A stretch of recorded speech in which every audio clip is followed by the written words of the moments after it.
বন্ধুরা আজকে রান্না করব পাট পাতার শাক। শাক দিয়ে পাট পাতার বড়া খাওয়া যায়, ডাল দিয়ে রান্না করা যায়। আজকে পাট পাতার শাক রান্না করব, কুমড় ভাজবো,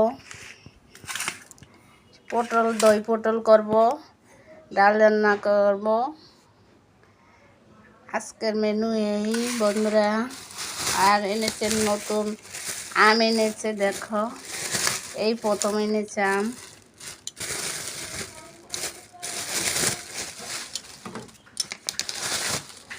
ঠাকুরকে দিয়ে তারপরে পূজা দিয়ে সবাইকে আম দেব খেতে।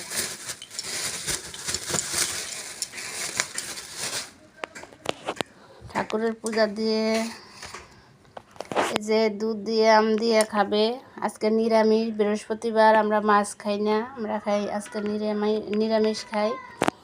দই পটল করব, কুমড় ভাজা করব, শাক রান্না করব, ডাল রান্না করব, আর দুধ আম কাঁঠাল।